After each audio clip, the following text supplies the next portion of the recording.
the working of an industry. Okay, so basically the working of an industry, it was there, as well as we have discussed about the product life cycle.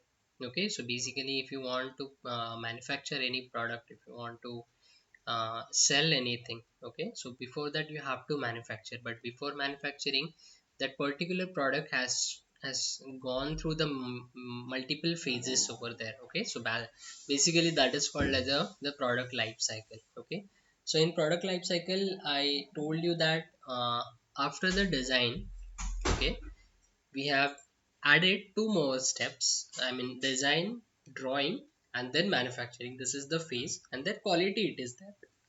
But before going into directly into the manufacturing, what we are doing is we have added two particular departments over there, or two particular things over there.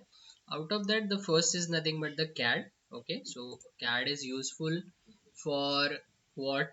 For a 3D prototyping. Okay, so whatever my design is there, whatever my concept is there, okay, so whatever the idea is there, directly going for the manufacturing, we are creating its prototype. Okay, so after the manufacturing, how that product will look like, okay, so that we can create by using the software itself. Okay, so that particular thing is called as a virtual prototyping. Okay, okay, so that is one of the important parts. So we have seen all these things. Basically, what is that CAD? Okay, that is computer aided design. Actually, it is there.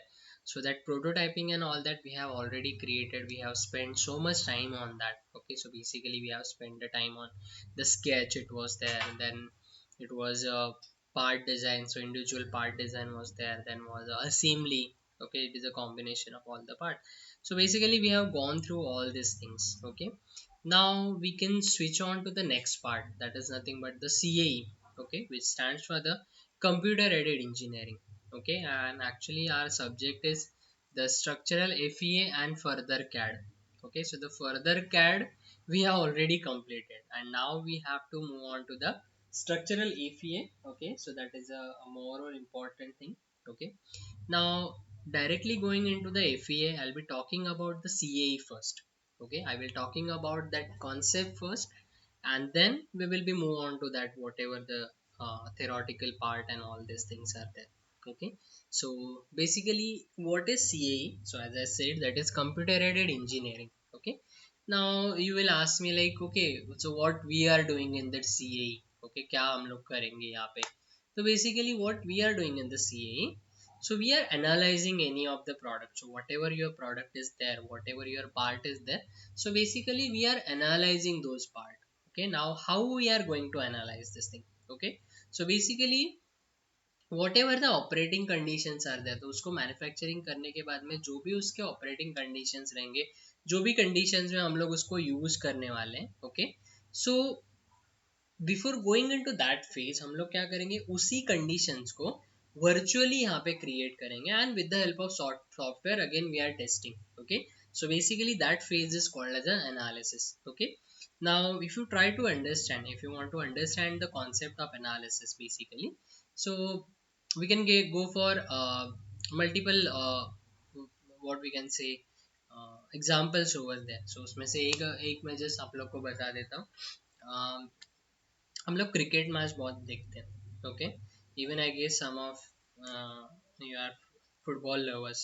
Okay, I don't know football much. Okay, but still एक cricket का example बता दो, because मुझे उसमें ज़्यादा बहुत ये पसंद है, एंड बहुत उसमें मगजमारी किया है मैंने basically. So usually match start होने से पहले usually there is a programme.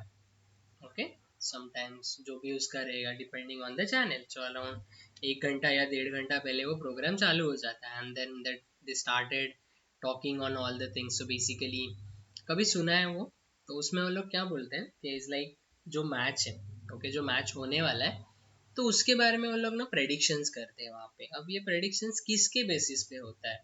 तो प्रेडिक्शन होता है प्रीवियस जो भी एक्सपीरियंस रहेगा, प्रीवियस जो भी डेटा रहेगा. फॉर एग्जांपल दोनों जो टीम्स हैं, ओके, सो दोनों टीम्स का जो लास्ट मीट था, ओके, बेसिकली वो लास्ट मीट का सिनारियो क्या था. ओके, फिर वो ग्राउंड का हिस्ट्री देखते, तो बेसिकली ये ग्राउंड पे जब लास्ट टाइम मैच हुआ था तो उस टाइम पे क्या सिनारियो था, कितना ज़्यादा रन्स बना था, कैसा था. Then again it will be depending on the pitch, कौन सा पिच है, कैसा है. Okay, will it be helpful for the spinners और will it be helpful for the fast bowlers और बैट्समैन के लिए. Okay, so depending on that again predictions रहते हैं. देन कौन सा प्लेयर अभी फॉर्म में है, कौन सा क्या है, सो डिपेंडिंग ऑन दैट वो लोग क्या करते हैं कि कुछ प्रेडिक्शंस करते हैं कि okay I will say there will be 300 plus score या फिर 250 प्लस स्कोर या फिर ऐसा. ओके, समटाइम्स वो राइट भी होता है prediction, so whatever they have predicted now, so sometimes it may be right. Okay, sometimes it may be wrong. Okay, but वो जो प्रेडिक्शन था depending on the previous results और previous experience, that prediction is called as an analysis. Okay, so what we have done over there, we have gone through the different facts. Okay, and depending on that we have reached to some conclusion. Okay, so that is called as an analysis, so that is called as a predictive analysis over there. Okay, and once the match is completed, again जो भी winning and loss जो भी हो जाएगा उसके बाद में भी again there will be some discussion. Okay, so in that they are discussing about okay कौन सा प्लेयर अच्छा खेला और इसने क्या गड़बड़ किया and all that, what was the wrong with that particular team जो हारी है उसके साथ में क्या नहीं, ये सब all the things is there. Okay, so basically जो हुआ है, ओके, सो जो भी चीज़ें हुई वहाँ पे, जो भी सिनारियो था, डिपेंडिंग ऑन दैट वो लोग कुछ कंक्लूजन निकालते कि नहीं ये ऐसा नहीं करना चाहिए था, ये ऐसा था, ये ऐसा नहीं होना चाहिए था या फिर ऐसा. Okay, so that is again a type of analysis over there, that is called as a conclusive analysis, what we can say. मतलब ऑलरेडी जो हो चुका है उसके ऊपर हम लोग कंक्लूजन ड्रॉ करके हम लोग क्या करते हैं, we are going for a analysis. Now अब बोलोगे ये दो चीजें कुछ अलग है क्या, दो चीजों का कुछ अलग मीनिंग है क्या वहाँ पे, तो यस, ऑब्वियसली क्या है पता है, ज़्यादा डिफरेंस नहीं है दोनों में, बट मेन डिफरेंस क्या है कि जो फर्स्ट हम लोग ने देखा है द प्रेडिक्टिव एनालिसिस जो हम लोग देखते हैं. Okay, so basically predictive analysis is useful to predict the behaviour of an object. मतलब यहाँ पे जब हम लोग सीएई में हम लोग उसको यूज करेंगे, at that time it will be use to predict the behaviour. Okay, मतलब कैसे होगा ये प्रेडिक्शन हम लोग करते हैं. बट जो दूसरा वाला एनालिसिस जो मैंने बोला है कि depending on the results we are predicting something. Okay, so basically that is again important thing, because in CAE ऐसा नहीं होगा कि आपने कोई भी ऑब्जेक्ट बनाया उसको एनालाइज करने के लिए डाल दिया एंड आपका जो भी डिजाइन है वो सेफ आएगा, ऐसा नहीं होता है. Okay, sometimes it happens that the product may fail. Okay, so at that time ये सेकेंड वाला वहाँ पे काम में आता है कि प्रोडक्ट फेल हुआ, what is the reason behind the failure. Okay, so just go through all this things. So basically क्या फैक्टर थे, क्या रिजल्ट्स हम लोग को मिले कि किसकी वजह से ये फेलियर हो गया, क्या है. Okay, depending on that we are again taking all the decisions and again we will go for the redesign and then everything it is there. So basically both the things are necessary, the prediction of the results, okay, as well as if anything goes wrong, if anything happens wrong, at that time the second analysis that comes into the picture. Okay, and both the things are very important, not in this point of view, मतलब यहाँ पे study point of view नहीं बोल रहे, जब हम लोग जब जॉब मतलब जो भी रहेगा कोई पर्टिकुलर चीज़ पे आप काम करते हो तो at that time again it is there. Actually आपको पता है मतलब ये जो फेलियर्स होते हैं ना कभी कभी, तो ये फेलियर्स को भी अंडरस्टैंड करने के लिए एक टीम होता है.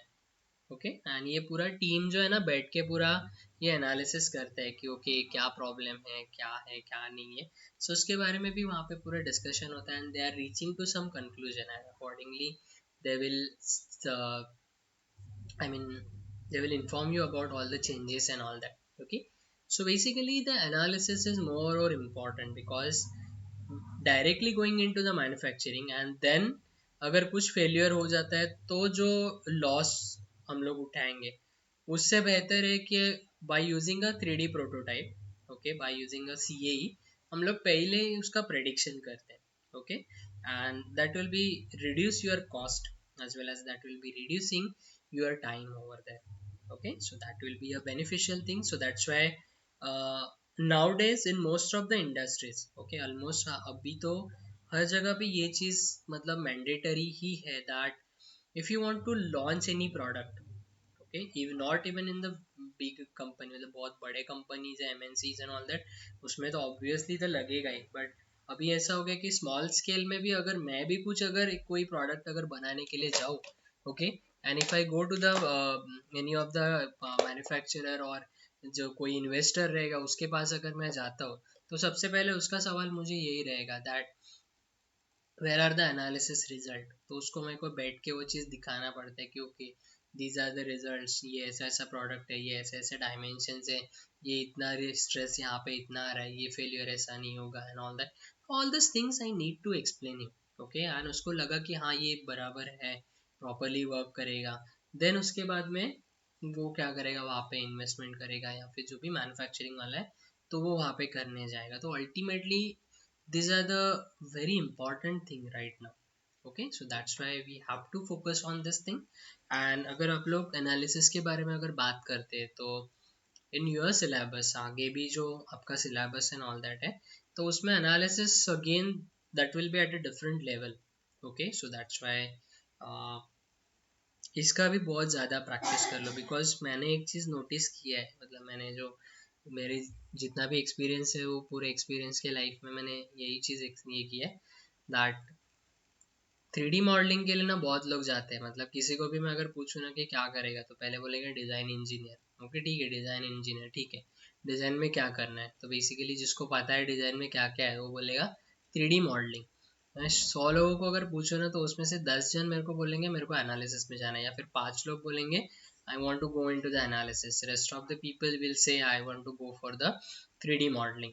ओके, सो जाने के लिए कोई देखता नहीं ज़्यादातर, बिकॉज थोड़ा है मतलब दिमाग का काम है एक्चुअली, ओके, एंड मेन दो चीज़ें रहती है, पहला द पेशेंस इज मोर और इम्पोर्टेंट, बिकॉज यहाँ पे टाइम आप बोल नहीं सकते, पहली तो चीज़, okay, and the second is nothing but the accuracy. For accuracy what you want is जो भी रिजल्ट्स एंड ऑल दैट है, तो उसके लिए आपको जो भी थेरोटिकल नॉलेज है, ओके, वो है ना बहुत अच्छे से होना चाहिए वहाँ पे। इसके लिए ऑब्वियसली मतलब लोग कम प्रेफर करते, बिकॉज अगेन वो इतना थियरी कौन रीड करते बैठेगा। ये 3D मॉडलिंग का कैसा है, सिंपल है, यू हैव अ डायग्राम, ठीक है, सीधा उसको देख के आप ऑब्जेक्ट बनाते जाओ, सो that will be a better thing, मतलब दिमाग कुछ काम करना ही नहीं है वहाँ पे, बट फॉर एनालिसिस बहुत दिमाग की ज़रूरत पड़ती है, okay, so if you are interested in that I suggest you that you should go for this, okay, fine, so this was all about the analysis, and basically that is the CA, and this is very much important in industry point of view, whatever industry it is, but it is very much important, okay। now CAE तो just एक concept हो गया, okay, now किसी भी concept को perform करने के लिए, जैसे अगर हम लोग सॉफ्टवेयर बोलते हैं, ठीक है, तो सॉफ्टवेयर तो चलो एक है, या फिर हम लोग जैसे कोडिंग की अगर बात करते हैं तो कोडिंग चलो एक, मैं कोडिंग ये कॉन्सेप्ट बोलता हूँ, बट कोडिंग के लिए again I have a different language, okay, I have an different theories in that. So likewise यहाँ पे भी क्या है कि एनालिसिस इज अ एक बहुत बड़ा कॉन्सेप्ट है, okay.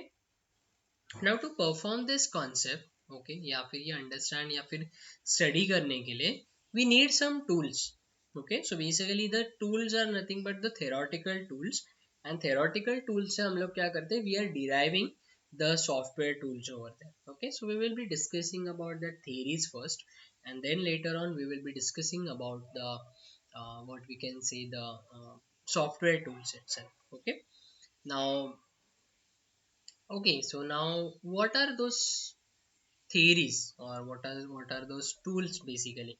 So basically we are using the two tools over here.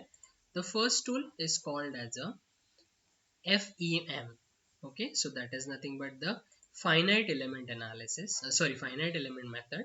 I will write down over here the, I'll write down CAE, okay, and that there are two tools. The first is FEM, that is finite element method, and the second tool is called as a FVM, okay. So use the arrow so that you will be able to understand.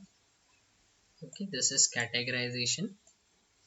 The CAE, for that two theories are there, the FEM and FVM it is there. Okay, now this will be stands for the finite element method.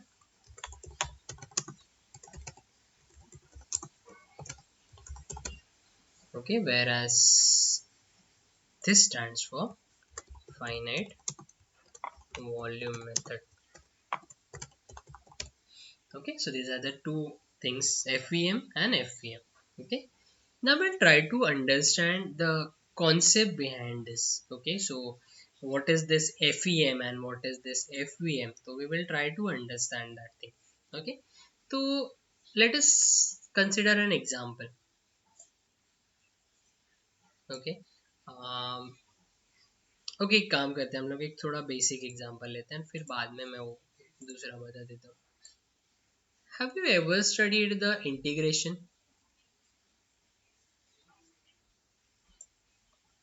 आप लोग ने integration पढ़ा है?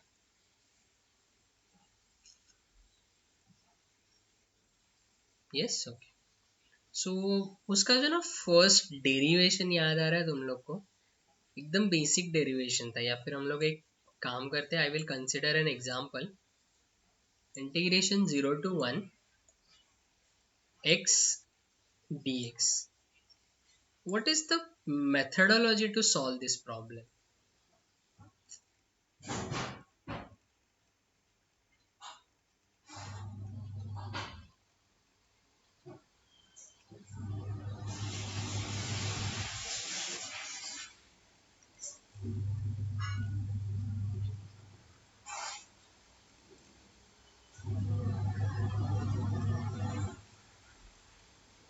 सो कैसे solve करते हैं याद है?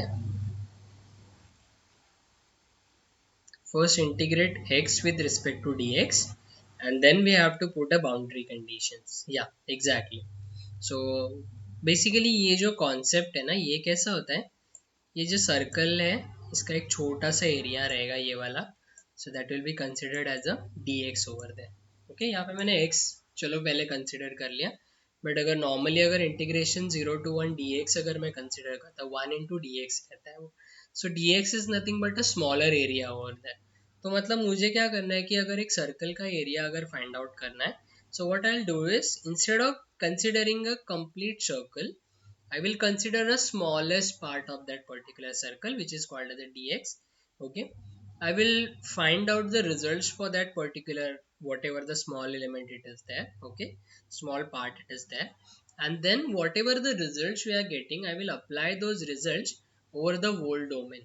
Okay, so basically that is a methodology to solve any integration problem, or what we can say,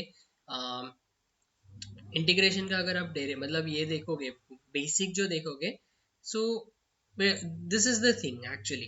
okay, तो अभी ये अगर प्रॉब्लम मुझे सॉल्व करना है, so what I will do is I will forget this boundary conditions. This is called as a lower limit. This is called as the upper limit. So I will forget about that thing. Okay. I will consider this x dx and integration. So it will be what? Integration of x dx.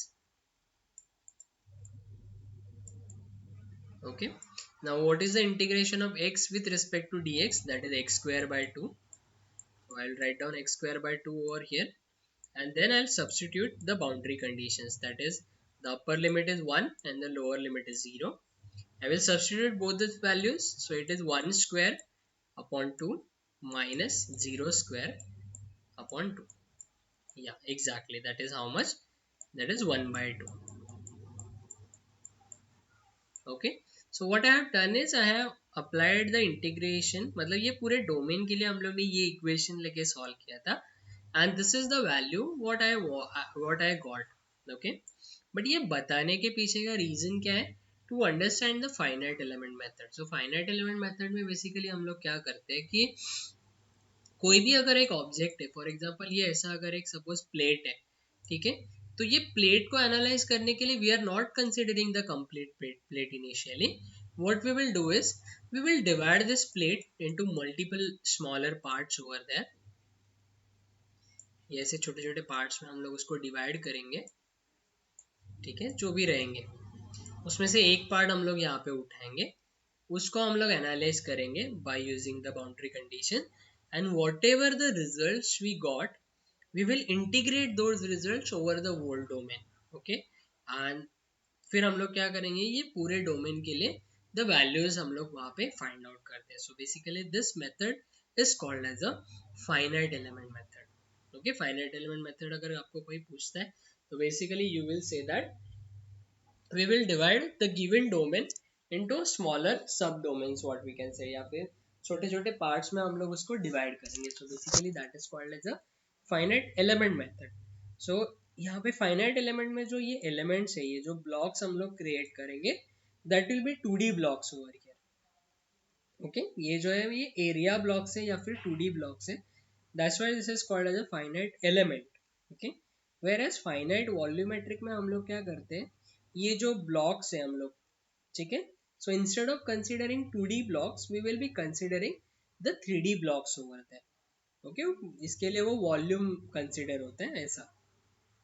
It will be somewhat like this. This will be considered in a 3D, whereas in FEM we will be considering it in the 2D over there. So basically that is a major difference between these two, that is the FEM and the FVM. Clear? Hai? Got it?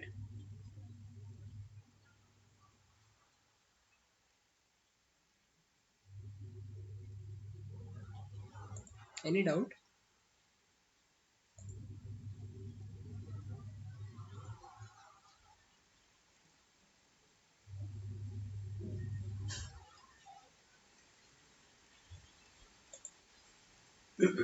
Sorry. Clear? No doubt? कि कुछ समझा ही नहीं.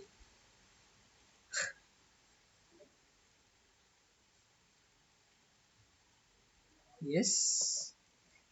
Okay, fine. What is the difference between FEM and FVM?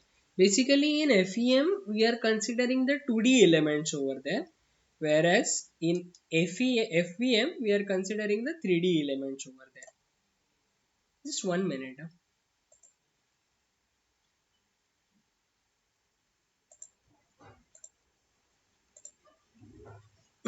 Okay, so in FEM, we are considering 2D elements. I mean, this is 2D. Okay, where FEM में हम लोग 3D elements consider करते हैं. Software point of view बताता हूँ बाद में.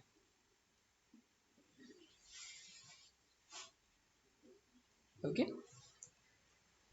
चलो फाइन. सो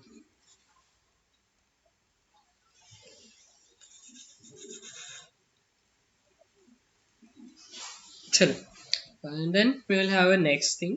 तो उन्होंने अभी ये चीज़ तो देखा कि that F E M and F V M, ये दो चीज़ें देखा.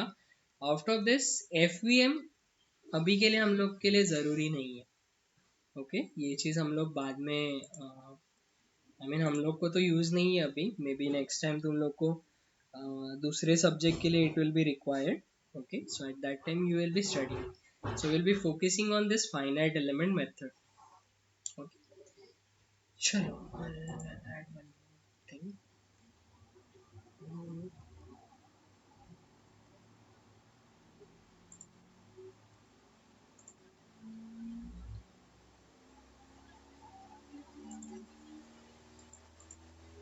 Just a minute.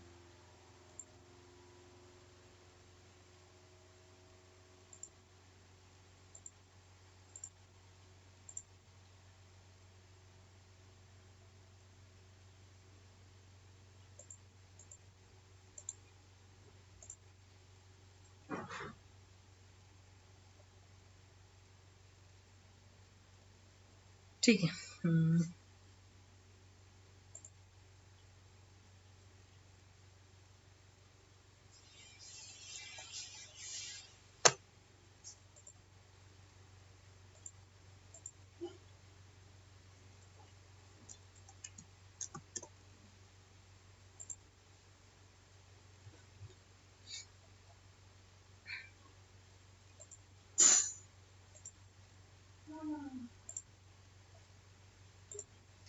What ever जो लिखा हुआ है ना, मैं रख देता हूँ सो दैट बाद में रेफरेंस के लिए यूजफुल रहेगा. ओके, चलो now we will be talking about this FEM. ये है क्या एग्जैक्टली? ओके, अंडरस्टैंड कर लेते हैं. हम लोग ने ये तो बोला कि एलिमेंट्स हम लोग फॉर्म कर रहे हैं, 2D एलिमेंट्स. ओके, एंड फिर कैसे हम लोग को क्या सॉल्व करना है, तो वो चीज़ हम लोग देखते हैं. And why that is the necessity of this thing. Okay,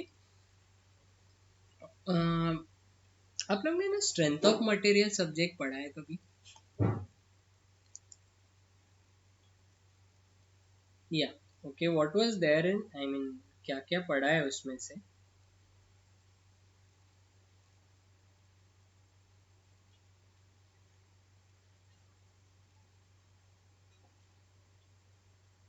या stress strain it was there, moment. Okay, CG, equilibrium. वो अच्छा, स्ट्रेस और वगैरह वो फाइंड आउट करने के प्रॉब्लम्स थे, वो किया है ना? S F D P M D. या गुड. चलो, मतलब बहुत अच्छे से हुआ है आप लोग को सब्जेक्ट. ओके, तो एक ना प्रॉब्लम ऐसा था. ठीक है, जस्ट एक कंसिडर करते हैं नॉर्मल प्रॉब्लम. एक ऐसा बार रहेगा एंड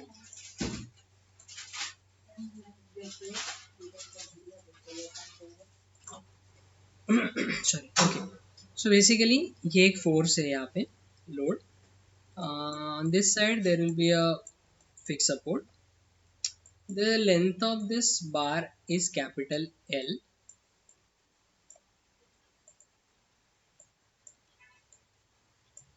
and इसका जो diameter रहेगा, या फिर instead of considering diameter I will consider the area, that is A over here.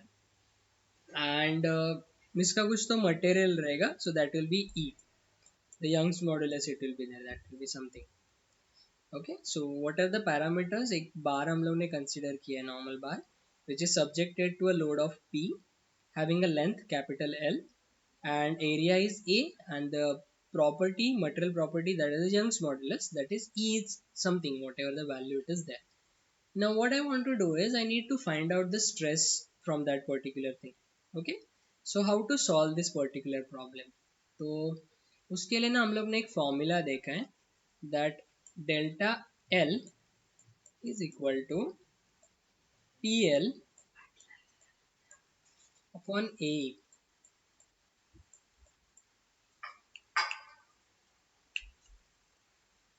एक minute.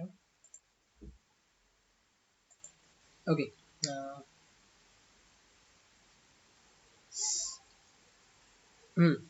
so this is the formula, that is delta L is equal to PL upon E. Now what is this delta L? That is change in length, because when we apply the force over here, okay, there will be some elongation in that particular bar. Okay, so whatever that elongation is there, that will be considered as a delta L, that is a change in length or elongation over there. This P is nothing but the load. Okay, L is nothing but the total length of the bar. Okay, and A and E, A is nothing but the area, E is nothing but the Young's modulus. Okay, if you have this formula, you will be having this value P, you will be having this value L. Area, if it is directly given as a area, then okay, otherwise from the diameter you can consider the area. If it is circular bar, then it will be pi by 4 into d square, so that will gives the area.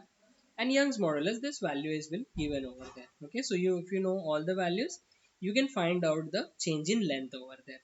Okay, then we got the change in length. Now we know the concept, or we know the formula, that strain is what? It is a ratio of change in length upon original length. The strain is nothing but change in length upon original length. Now you have the value of delta L, you have the value of L, so from that you can find out the strain over there. Okay, and then अभी stress find out करना है हम लोग को. ये सब हम लोग क्यों कर रहे हैं? Because we need to find out the stress over there. Okay, अब हम लोग को क्या स्ट्रेस फाइंड आउट करना है. तो स्ट्रेस फाइंड आउट करने के लिए क्या इंपॉर्टेंट है, तो हम लोग ने एक कॉन्सेप्ट पढ़ा है. ओके, जो लोग ने 12th किया हुआ है उन लोग को पता रहेगा, chapter number 5, elasticity, and that the stress and stress concept was there. And already if you have studied the SOM, तो फिर प्रॉब्लम ही नहीं है, उसमें भी वो कॉन्सेप्ट हुआ रहेगा. हम लोग ने स्ट्रेस स्ट्रेन कर्व पढ़ा है. Okay, and in stress strain curve it is mention that with in the elastic limit, ये ऐसा कुछ रहेगा, तो with in the elastic limit the stress is directly proportional to strain. मतलब जैसे मेरा स्ट्रेस बढ़ेगा उस हिसाब से स्ट्रेन भी प्रोपोर्शनेट बढ़ेगा.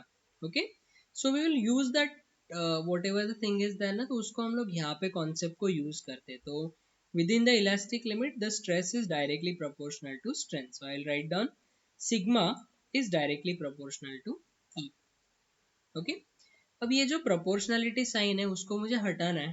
तो प्रोपोर्शनलिटी साइन हटाने के लिए हम लोग क्या करते हैं, हम लोग उसको इक्वालिटी में कन्वर्ट करते हैं by adding a constant over here. That constant is nothing but the Young's modulus, and E तो मेरा already है ही strength. So this formula will become sigma is equal to E into E. Okay, तो ये Young's modulus it is already there. ये जो strain है ये हम लोग ने यहाँ पे already find out किया है. So just if you multiply both the values you will get a stress over there. I guess you have done this calculation. Do you remember this?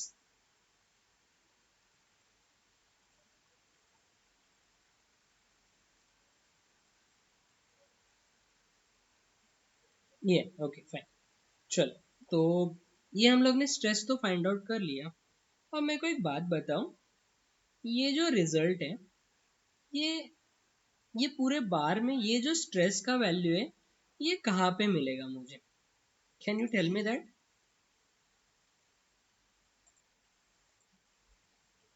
I will see बेटा, because ना वो meeting शायद and होगा ना. Okay, आप लोग बताओ मेरे को ये बात दैट ये जो स्ट्रेस वैल्यू रहेगा ये कहाँ पे रहेगा, बेसिकली कौन से पॉइंट पे रहेगा या फिर लोकेशन कहाँ पे है? Can you tell me that?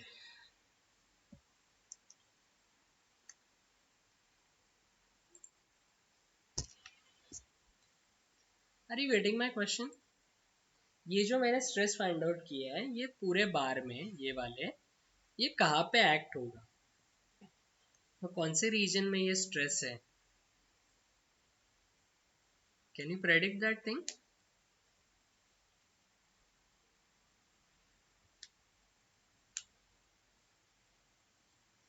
Little bit difficult.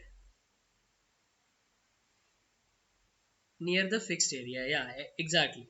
whatever the maximum value is there so it will be acting over here. Fixed area है जहाँ पे कॉर्नर्स है वहाँ पे सबसे ज्यादा एक्ट होगा.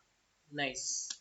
अब चलो मेरे को एक बात बताओ कि ये वाले पॉइंट पे कितना रहेगा, यहाँ पे कितना रहेगा और यहाँ पे कितना रहेगा? Can you tell me that thing?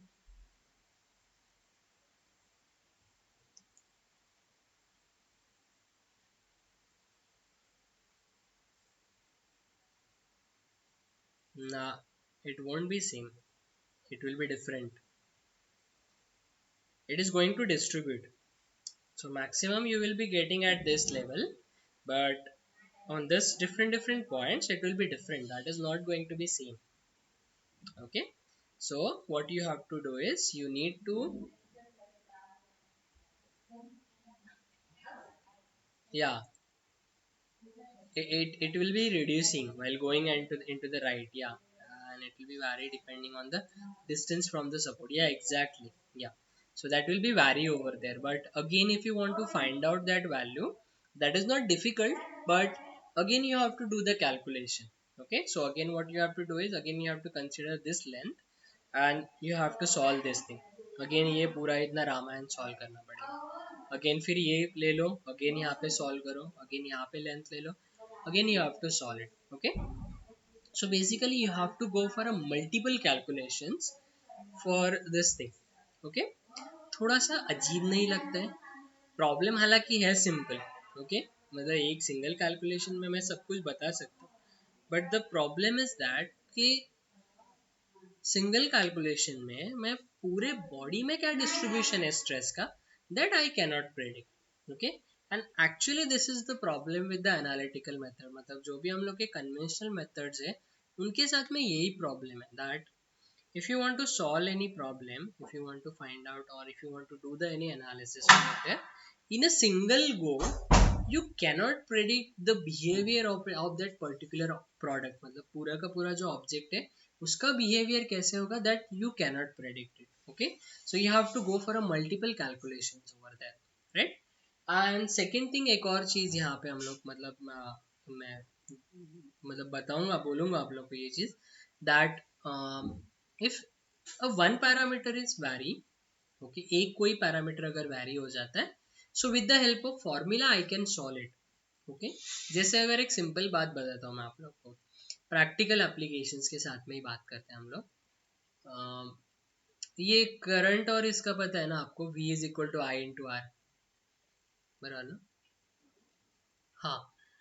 Okay, तो इसमें कैसा है, this formula is there, right? So मुझे क्या करना है कि वैरिंग करंट से वोल्टेज पे क्या इफेक्ट होता है, या फिर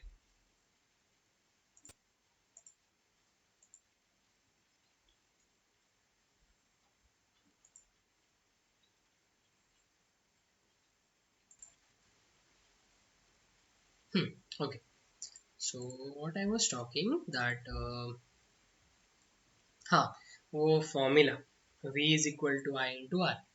तो अभी अगर मुझे क्या करना है कि करंट अगर वैरी करना है, ठीक है, वैरिंग करंट का इफेक्ट अगर मुझे चेकआउट करना है, तो आप लोग क्या करोगे, करंट आप इजीली वैरी कर सकते हो. Okay, you can change the value of the current. But वही चीज अगर मुझे करंट एंड रेजिस्टेंस दोनों भी चीजें अगर चेंज करनी है, तो प्रैक्टिकल एप्लीकेशन में आप रेजिस्टेंस का वैल्यू डायरेक्टली किसी नॉब से चेंज नहीं कर सकते. For that what you have to do is you have to replace that particular resistance over there. So with the formula you cannot calculate that thing. Okay, तो ऐसे time पे ना हम लोग क्या करते हैं, basically we have to develop a mathematical modelling. Okay, so mathematical modelling में कैसा रहता है, normally we are basically we are using differential equations. Okay, partial differential equations and all that, and उससे हम लोग पूरा मैथमेटिकल मॉडलिंग डेवलप करते हैं. कभी दिखाऊंगा आप लोग को मैथमेटिकल मॉडलिंग कैसे होता है और क्या होता है, and it takes lot of time actually. Okay, so मतलब बोलने की बात ये है that for the analytical method, for a conventional method, if I go for a simple problem, then I can easily solve it. Okay, but whenever it comes to the complex problem, okay, complex problem as well as parameters changing अगर वहाँ पे हो जाता है, then it will take lots of time. Okay, so that was the actually problem with the analytical method. Okay, so that's why the scientist ने सोचा कि यार कन्वेंशनल मेथड तो बहुत मतलब ठीक है, I am getting a good results in that, but again it is taking so much time, and वो जो टाइम ले रहा है बहुत ज्यादा, उस चक्कर में कॉम्प्लेक्सिटी की वजह से कुछ एरर के चांसेस बढ़ते हैं. Okay, so we need to find out something जिससे हम लोग क्या कर सकते हैं, that with a less effort जो भी मुझे सॉल्व करना है, whatever this varying things is there, so I can solve that particular thing. Okay, and from that this FEM the concepts comes into the picture. Okay, now what is a basically difference between these two? Okay, तो हम लोग क्या करते हैं that method जो है ना FEM, तो मैं डायरेक्टली अगर समझाने जाऊँ ना, तो वो ना थोड़ा सर के ऊपर से जाता है. Okay, so what I do is I tell you the steps in that. मतलब हम लोग क्या करते हैं कि अभी मैंने प्रॉब्लम आपको सॉल्व करके दिखाया, ठीक है, तो सॉल्व तो मैं करूंगा, FEM से भी सॉल्व करूंगा, but what I do is I show you the methodology basically for steps to solve any problem by analytical method, and the same problem, I mean same methodology वैसे ही हम लोग FEM का भी लेंगे, दोनों को कंपेयर करेंगे, and then after that I will show you like how we can solve all this thing. Okay, so चलो, so I start with it. अच्छा, यहाँ तक कुछ डाउट है? अदरवाइज ऐसा हो जाएगा कि मैं बड़बड़ बड़बड़ करते जा रहा है एंड देन कुछ समझा नहीं.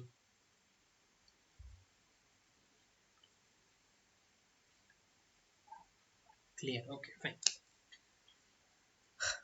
Basically that is very important actually, because background पता होना चाहिए। एंड ऑनेस्टली मैं बोलता हूँ, आई हैव, मतलब ये जो सब्जेक्ट है ना, मतलब एक जस्ट ऐसे ही बता देता हूँ मजाक में।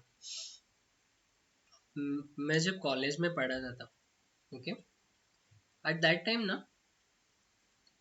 जो आपके ये कन्वेंशनल सब्जेक्ट्स है ना, सॉम है, थर्मोडाइनामिक्स है, आईसी इंजन है, फिर उसके बाद में अपना फ्लूइड मैकेनिक्स वगैरह, तो ये सब पढ़ाना है ना, तो ना मतलब झगड़े रहते थे वहाँ पे। ऐसा तो हम लोग को नॉर्मली कैसा होता था, मैं आपको बताता हूँ कि एक सेमेस्टर अभी स्टार्ट हो रहा है, से फॉर एग्जांपल अभी जुलाई से स्टार्ट हो रहा है, ठीक है।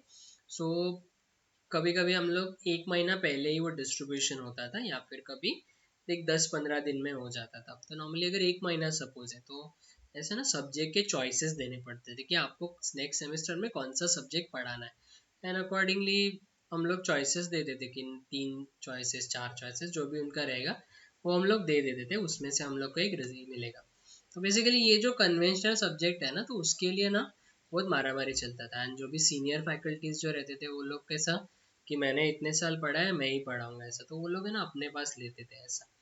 But when it comes to the these subjects, जैसे कैड है, एफईए है, ओके, तो उस टाइम पे कभी आप देखोगे तो वहाँ पे कोई झगड़ा नहीं रहता था, मतलब वहाँ पे कोई नॉमिनीज ही नहीं रहेंगे।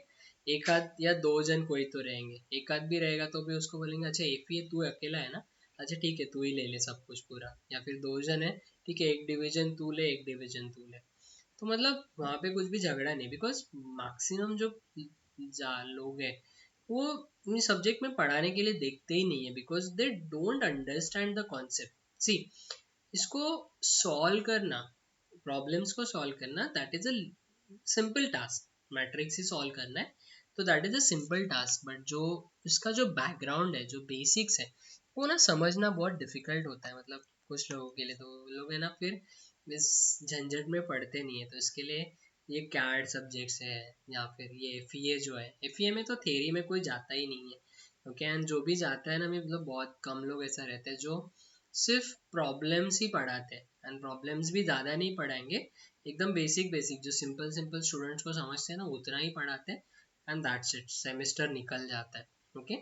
सो एक्चुअली वो जो थियरी है ना, वो आप अंडरस्टैंड करके लो, because that is more important, okay. क्योंकि at the time of interviews no one is ask you to solve any problem, ये ले पेन, ये ऐसा ऐसा है, just solve it. Nobody asks you to solve the problems. They will ask you the concepts. And if you don't know about the basic ना, then फिर बहुत मुश्किल हो जाता है, okay? So that's why I am telling all these concepts, because वो basic बताना बहुत important है, okay? चलो फाइन। सो ठीक है, तो हम लोग अभी वो मेथड देखते हैं। मेथड से पहले वो पूरा स्टेप्स देखते हैं कि क्या होता है। कोई अगर एक प्रॉब्लम आपको सॉल्व करना है, तो क्या मेथड्स रहते हैं, ओके। तो मैं क्या करता हूँ, यहाँ पे लिखता हूँ मैं एनालिटिकल मेथड,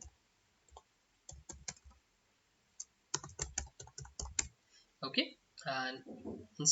एनालिटिकल मेथड मतलब हम लोग का normal conventional method. And on this side I will write down the FEM, okay. दोनों का प्रोसीजर हम लोग देखेंगे, कंपेयर करेंगे क्या है वो, उसके हिसाब से मैं आपको बताता हूँ एफईएम में एग्जैक्टली हम लोग क्या क्या करते हैं। तो बेसिकली एनालिटिकल मेथड मतलब कोई भी अगर एक इंजीनियरिंग प्रॉब्लम अगर मुझे सॉल्व करना है, so what I have to do is I need to consider its geometry, मतलब वो जो पर्टिकुलर प्रॉब्लम है, जो फिर जिसको हम लोग फिजिकल प्रॉब्लम बोलते हैं normally. So basically we will consider that particular problem, okay. So I will write down the geometry over here, I will be considering the geometry, then I need to consider the material, okay। Then फिर हम लोग क्या करते हैं कि जो भी problem है एनालिटिकल मेथड में, उसको क्या करते हैं in terms of differential equation solve करते हैं, या फिर उसको रिप्रेजेंट करते हैं। तो मैं यहाँ पे शॉर्ट में ही लिखता हूँ डिफरेंशियल इक्वेशन करके, ओके। देन एक बार आपने इसका डिफरेंशियल इक्वेशन लिया, अब आप बोलोगे ये डिफरेंशियल इक्वेशन क्यों हम लोग लेते हैं। तो अभी तक आप लोग का जितना भी थेरोटिकल सिलेबस हुआ है पहले का, सॉम या फिर जो भी कोई भी सब्जेक्ट होने दो, जस्ट डेरिवेशंस ले लो उसमें से, एंड फिर याद करो उसमें कई डिफरेंशियल था कि नहीं।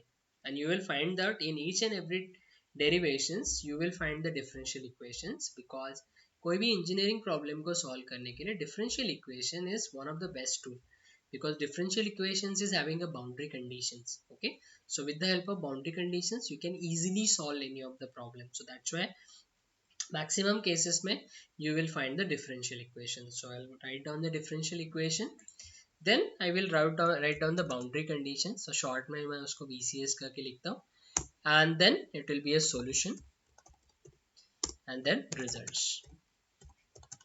This is a general procedure to solve any problem by using the analytical method. So first you need to consider the geometry, then you need to consider the material, then you have to write down the differential equation for that particular problem, then boundary conditions, solution and the result. Okay, अब यहाँ पे is it clear? अब यहाँ पे ना एक problem क्या होता था पता है, कि कोई भी अगर मुझे प्रॉब्लम सॉल्व करना है, ठीक है ये स्टेप्स तो बहुत अच्छे दिख रहे हैं यहाँ पे, बट हर एक प्रॉब्लम के लिए मैं बार बार किधर डिफरेंशियल इक्वेशन लिखते बैठूं, इजंट इट? जैसे अगर मैं एक सिंपल बात बोलता हूँ कि अगर जो इसे मैंने वो बार के बारे में बोला, जो प्रॉब्लम हम लोग ने सॉल्व किया था, ठीक है, अब क्या हो रहा है कि मैं वो प्रॉब्लम सॉल्व कर रहा हूँ, अब एक बार ऐसा हो रहा है कि पर्टिकुलर प्रॉब्लम में देयर इज एक स्टेप का बार है, दो स्टेप का बार है, या फिर 10 स्टेप का बार है, तो each and every time I need to write down the equation, दो स्टेप का बार भी होने दो या फिर 10 स्टेप बार होने दो, I need to write down the separate equations over there, so that becomes very difficult, क्योंकि प्रॉब्लम तो है सेम कैटेगरी का, डिफरेंशियल step bar problem है, so that will be comes under the same category, but because of this restrictions over there, because of this thing आपको वो differential equation बार बार लिखना पड़ता है, so that is a problem with the analytical method. Okay, so that's why we have come up with a new method that is called as a finite element method. Okay, तो अभी finite element method में हम लोग ने क्या क्या modifications किए वो जस्ट एक बार देख लेते हैं, and based on that हम लोग फिर एक problem solve करेंगे, then you will be understand that how to solve particular problem with the FEM over there. Okay, so in FEM also I will consider the geometry, obviously वो तो मुझे करना ही पड़ेगा. Okay, then I need to specify the material.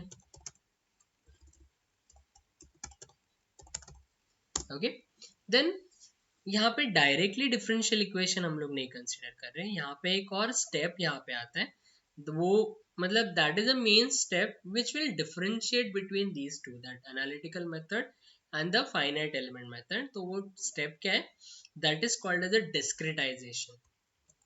बता दो क्या होता है. Discretization means dividing the given domain into number of subdomains. मतलब अगर मैं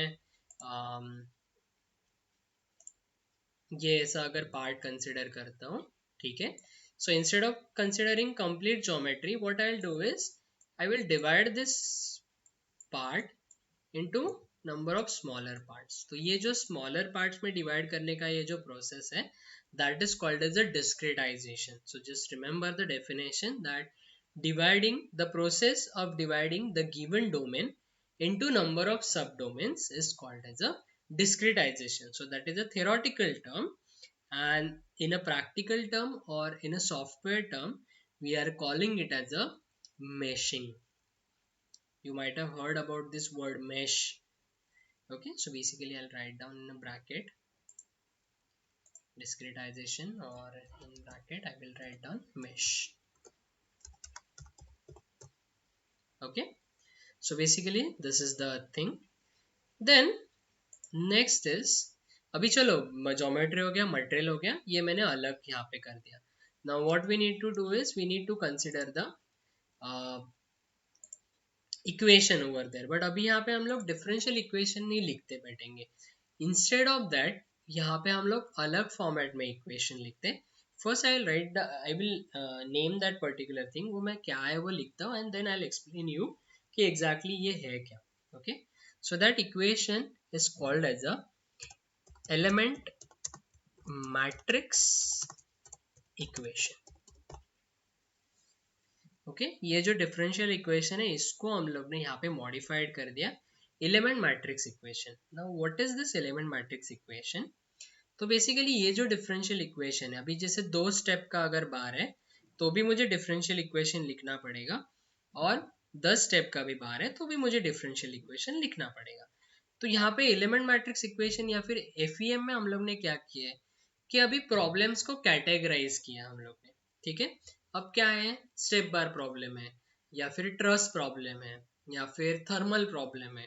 ठीक है, सो ये सारे प्रॉब्लम्स जो भी रहेंगे, तो कोई भी प्रॉब्लम होने दो, उसमें से ज्योमेट्री कुछ भी होने दो, if it is a step bar problem, no matter उसमें 10 है 20 है 50 है, doesn't matter, so that will be categorize as a single problem.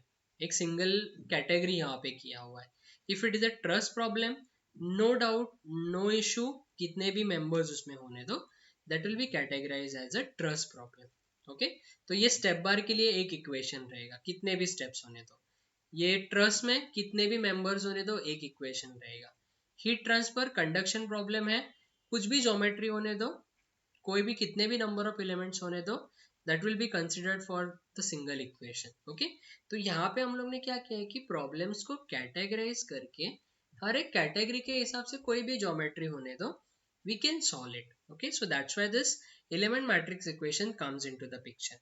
Okay, so इससे हम लोग को क्या हुआ है कि बेनिफिट ये है that अकॉर्डिंग टू कैटेगरी हम लोग सिर्फ वैल्यूज पुट करते जाएंगे. ओके हम लोग को अलग से कुछ लिखने की जरूरत नहीं, मैट्रिक्स इक्वेशन ऑलरेडी डिराइव्ड है, बस हम लोग को क्या करना है, उसको इक्वेशन को उठा के क्या करना है, just you have to substitute the values, so that will be a beneficial. Okay, अब ये एलिमेंट मैट्रिक्स क्यों बोलते हैं, बिकॉज ये जो स्मॉलर पार्ट है, this smaller part is called as a elements over there. Okay, तो हर एक एलिमेंट के लिए हम लोग क्या करेंगे, we will write down the different matrix equation over there. Okay, that's why it is called as the element matrix equation. You have to write down the element matrix equation for each and every element. Okay, then once you finish with this element matrix equation for each and every element, now the next thing is nothing but the global matrix equation. ये अभी के लिए शायद आप लोग के sir से पूरा बाउंसर जाएगा, but when I will solve that particular problem, at that time you will be able to understand. Okay, so global matrix equation मतलब पूरे एलिमेंट्स जितने भी है सबको कंबाइन करके एक इक्वेशन लिखना है, so that will be applicable for the complete domain. That's why it is called as the global matrix equation. Okay, then boundary conditions, then solution, and then result. Okay, so methodology is again same, geometry, material, boundary condition, solution, result, it is there. बस हम लोग ने differential equation के जगह पे यहाँ पे 3 चीजें ऐड की है, that is a discretization, then it will be the element matrix equation, and then it will be what, the global matrix equation. Okay, so this is the basically major change in the what we can say the methodology of an AFEM, and इसकी वजह से कोई भी problem अगर हम लोग को easily solve करना है, so for that AFEM can be used over here. Okay, clear है मेथडोलॉजी, डिफरेंस समझा है. Okay, ठीक है. Now, okay, fine. Now what we can do is we will discuss about the advantages and disadvantages, बहुत ही important रहता है. Okay, so अभी advantages and disadvantages आप ही बताओगे, I will give you the points only. Okay, depending on that you just tell me कि which one is better. Okay, now there are 3 parameters. First is complexity, मतलब आपको ये दोनों methods को compare करना है.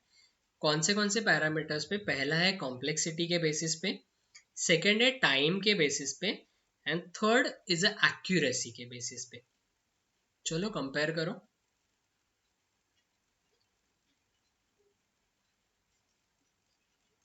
Depending on this parameter which one is better.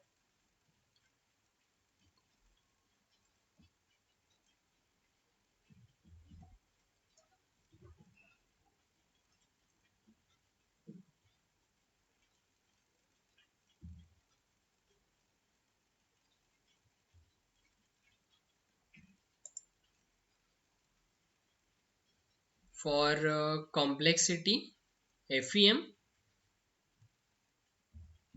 Okay. For accuracy, FEM is better. Okay. And what about time then? I mean किसमें कम लगेगा किसमें ज्यादा टाइम लगेगा ऐसे.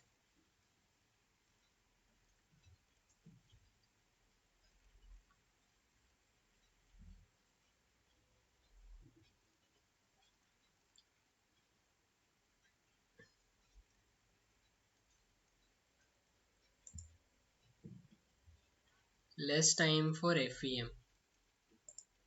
Okay.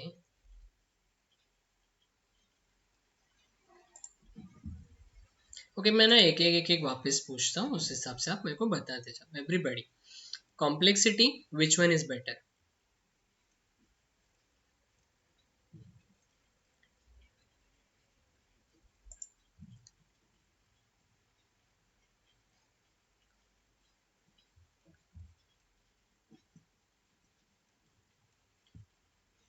For complexity, analytical method. Okay. Okay. For time, he said that FEM is better for time. That is, a less time it is required. And what about accuracy? Which one is better? Vignesh, analytical method for what?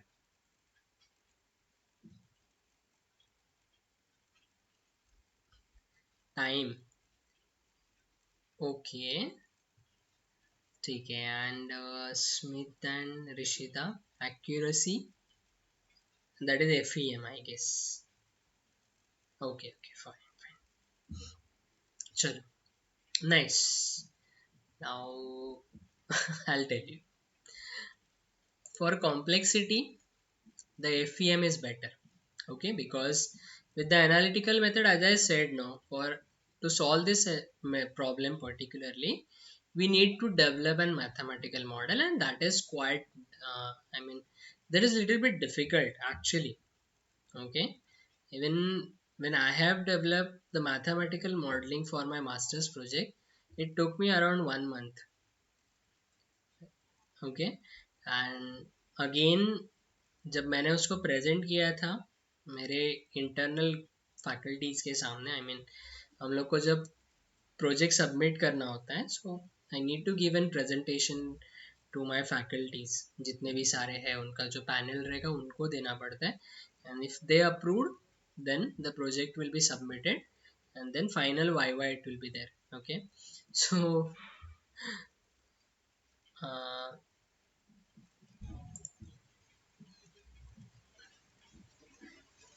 that is again dependent. I used to spend around 4 to 5 hours. Whatever my working hour was there, no. So out of that आधा time तो मैं spend करता था उसमें से. Okay, but I have to go through so many things actually. मतलब बहुत refer करना पड़ता था and again, तो that's why it was taken so much time. And जब मैंने उसको presentation दिया ना, तो ऑलमोस्ट मेरा presentation it was almost 1.5 hour के लिए हुआ था पूरा प्रोजेक्ट का. एंड जब मैंने ये चीज़ बताया तो सामने वाले ऐसा मतलब इट वाज लाइक वो सब ऐसा देखते रह गए कि क्या है यार ये, तो मतलब उनको कुछ समझ में नहीं आ रहा था because so much complexity was there. So at the end they gave me a suggestion that you just remove this thing, don't keep that mathematical modeling in the report over there. तो again that one month and 1.5 month जो भी मेरा effort था that was पूरा पानी में गया था. ओके, एक्चुअली मतलब बताने का ये था that it takes lots of time for the analytical method. Okay, so if you consider the complexity, FEM is the better. My project was the depend it was on the mechanism. Okay, so basically I have designed the 4 bar mechanism. Okay, and in that I have used this spherical joint over there. And in that spherical joint what I have done is like I have given a different clearance value for that. Very minor clearance were there, around 0.1 mm clearance was there and 0.5 mm clearance was there. I mean different values were there. Okay, and I have tested it for different speeds, that is different rpms, as well as for the different clearance over there. And the same experimentation I have repeated for the lubricated joints over there. Okay, and basically I have to compare all the things. So basically that experimental thing was there, so pura vibration effect मुझे check out करना था. So I have found out that experimental thing. So it took me around complete 8-9 hours to finish that thing. Okay, then फिर वो जो results मुझे मिले थे, अब उसको वैलिडेशन करना बहुत इंपॉर्टेंट होता है. So with the help of design of experiment, there is an concept called as a design of experiment. So by using that design of experiment, by using Taguchi method, then regression analysis and all that, I have validated those things. Okay, so ये पूरा मैंने उसमें किया था, detail में और है उसमें. सो अराउंड माई मेरा जो रिजल्ट मतलब जो ब्लैक बुक है ना, सो दैट इज अराउंड कुछ तो 100 के 110 पेज का है पूरा. मैंने वो पूरा लिखा हुआ था उसमें. I was having different results over there. तो उसमें हम लोग वो ये करते हैं, डिपेंडिंग ऑन द पैरामीटर्स कितने रीडिंग्स हम लोग को लगेंगे, basically how many trials you have to take ना. तो वो एक चार्ट हम लोग को मिलता है ना, accordingly I have to go for that experimentation. So that was the project actually. कभी दिखाऊंगा आप लोग को, मेरा वो ब्लैक बुक है ना, आई will show you that. Okay, fine. Okay, so ultimately the thing was the complexity. So with the FEM, that is quite simple, I mean quite easy, but with the analytical method, that is little bit difficult. Okay, then if you consider the time, obviously FEM में it will take lesser time, because you will understand why, you know. मतलब just अभी बता देता हूँ, but जब हम लोग solve करेंगे प्रॉब्लम, देन मैं आपको बताता हूँ कि मैंने जो तभी जो प्रॉब्लम दिखाया था आप लोग को लास्ट वाला. Okay, in that case, if I want to find out the results at the various points, at the various location, I have to go for the multiple calculation. Okay, but with the help of FEM, in a single calculation you can predict कि like ये point में कितना stress है, ये point में कितना deformation है, यहाँ पे force कितना है. All these things you can calculate in a single calculation. Okay, so that's why the time required is very less. And the third thing that you told, that the accuracy point of view, all of you have said that FEM is the better. Okay, but if you compare the results, like कैसे compare करते हैं मैं आपको बताता हूँ. Will do the experimentation, actual experimentation हम लोग करते हैं. ठीक है, you do the experimentation, solve that particular problem by analytical method, compare the results, do the experimentation, solve that particular problem by using the FEM, and दोनों को अगर आप कंपेयर करते हो तो एनालिटिकल रिजल्ट, एनालिटिकल मेथड में जो हम लोग को रिजल्ट्स मिलते हैं, those are more accurate. Okay, as compare to FEM. Analytical method का एक्यूरेसी FEM से ज़्यादा है. Now the question comes in your mind, अगर एक्यूरेसी कम है FEM का, then why we are using this thing. और पहले तो ये एक्यूरेसी कम क्यों है. ओके, तो एक्यूरेसी कम क्यों है, इसका आंसर वन लाइन है, that FEM, that is finite element method, is an approximation method. Is an approximation method. You have to assume so many things, so that's why उसमें जो error है वो ज़्यादा है. Analytical method में no need to consider anything, no need to assume anything, that's why उसमें जो error है that is very less. Now you will say that फिर use क्यों करते हैं हम लोग. तो दो points इसके favor में है ना, the time and the accuracy, sorry complexity, वो यहाँ पे ज़्यादा है. So that's why we are preferring that.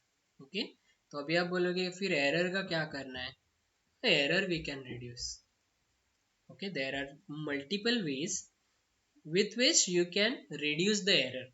Not exactly same, मतलब एग्जैक्टली एक्यूरेट नहीं है, या फिर जो एरर है वो जीरो नहीं लेके आ सकते, but it is nearly equal to zero हम लोग लेके आते हैं. So that's why we are considering FEM over the analytical method, though the accuracy of the analytical method is more than the FEM. Clear है. याद रहेगा ये चीज?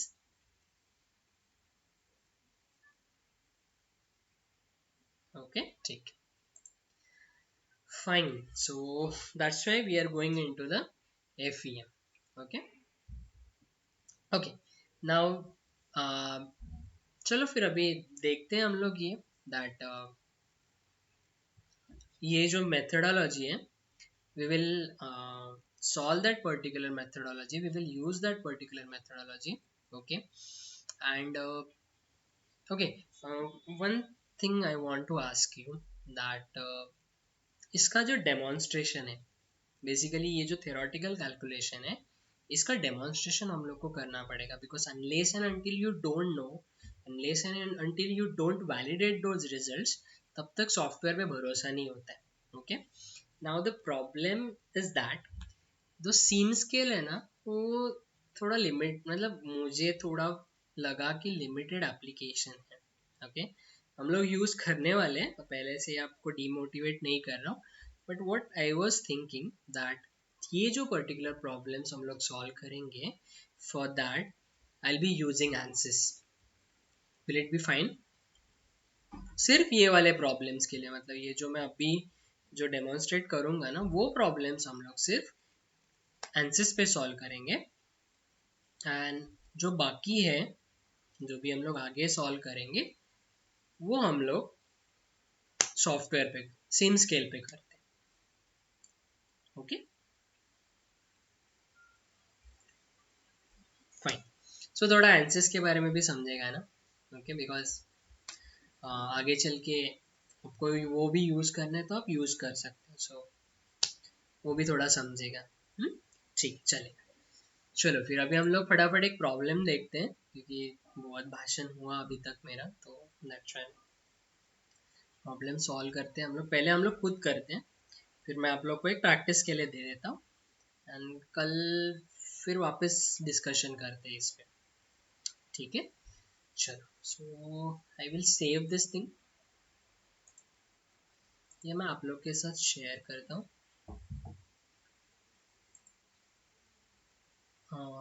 Vignesh, 1 minute, I will discuss that thing.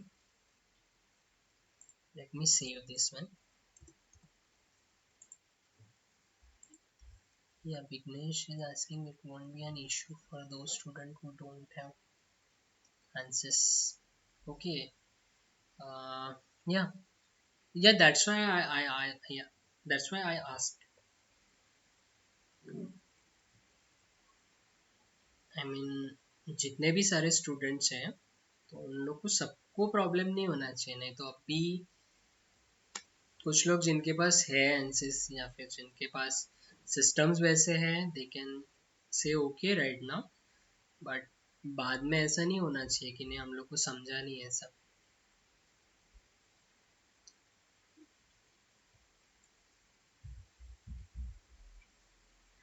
पक्का किसी को कुछ issue नहीं है?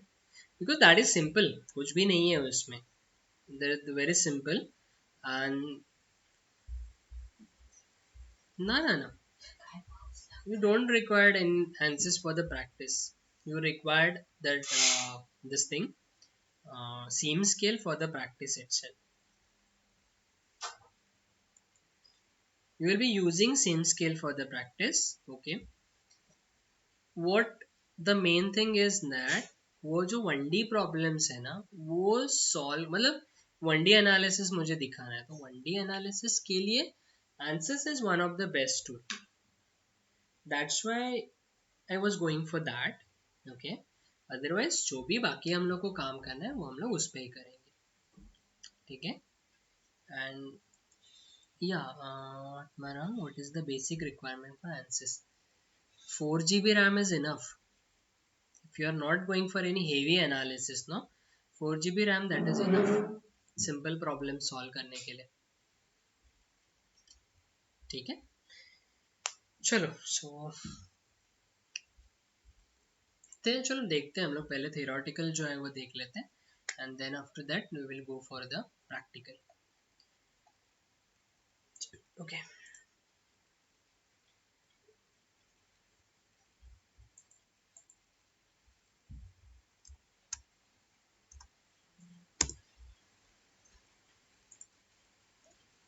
I think I have to take one more piece.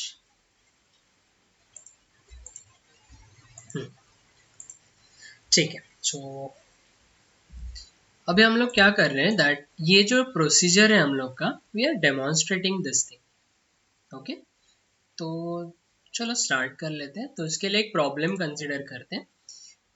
Problem है एक स्टेप बार प्रॉब्लम है, टू स्टेप बार प्रॉब्लम है. ये अरे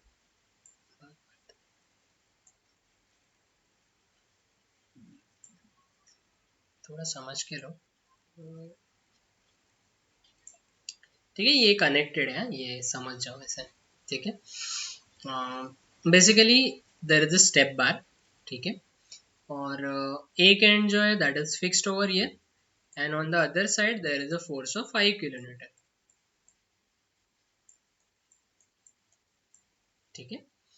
एंड ये जो लेंथ है पहले स्टेप का that is 150 and this length is 100. Okay.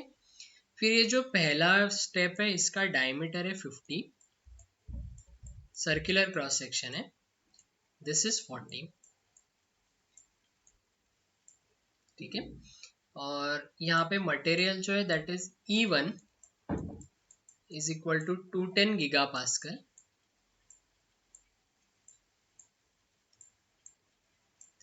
और यहाँ पे दूसरा जो मटेरियल है मतलब दोनों इसमें अलग अलग मटेरियल है दैट इज 180 गीगा पास्कल.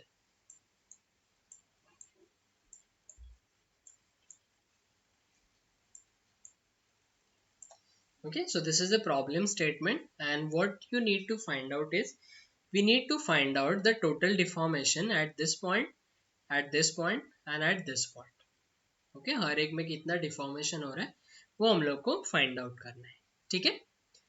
चलो, so we'll start with the problem. So the first thing is nothing but we will consider the geometry over here. Okay, so geometry already यहाँ पे consider है, पूरा step bar जो है हम लोग ने already यहाँ पे लिया हुआ है. ठीक है. So geometry is done. So I'll write down over here the geometry. Then it will be material. तो material के लिए अभी क्या important है that Young's modulus is important. Okay, तो मैंने यहाँ पे Young modulus already दिया हुआ है. Okay, so both the things are there, the material as well as geometry.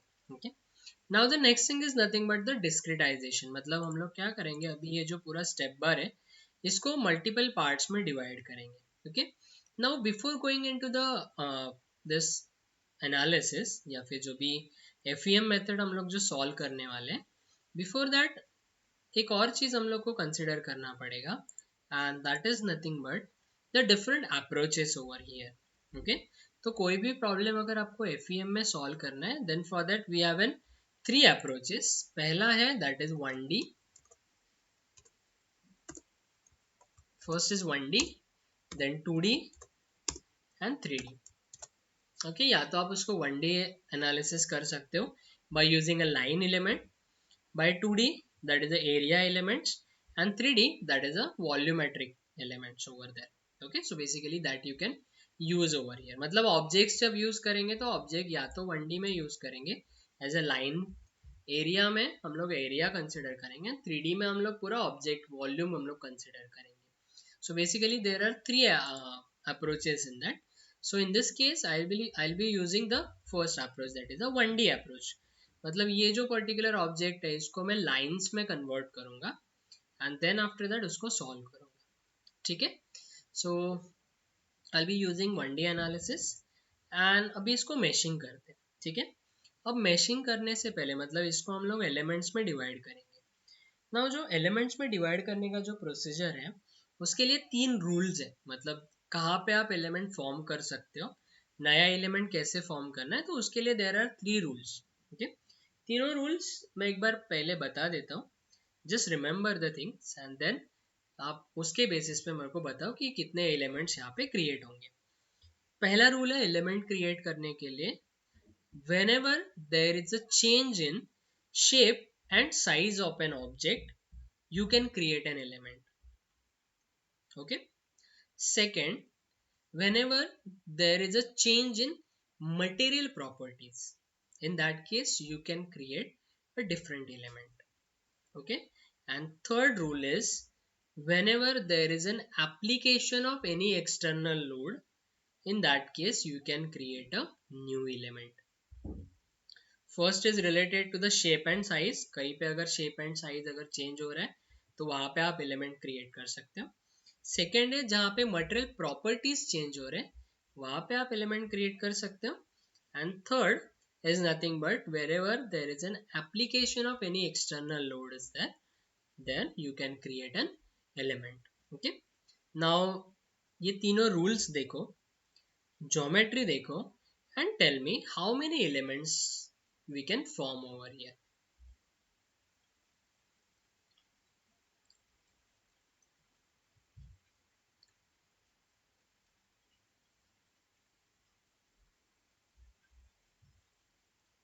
Two elements. Okay.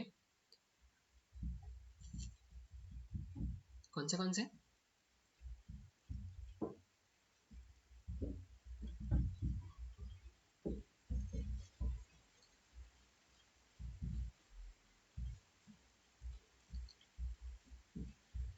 Yes, E1 and E2. या you can say E1 E2 पे भी हम लोग वो कर सकते हैं.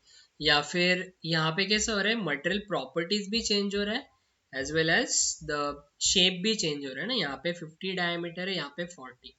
तो हम लोग यहाँ से अगर स्टार्ट करते हैं, I will be considering this point, ये यहाँ पे if I start from this point,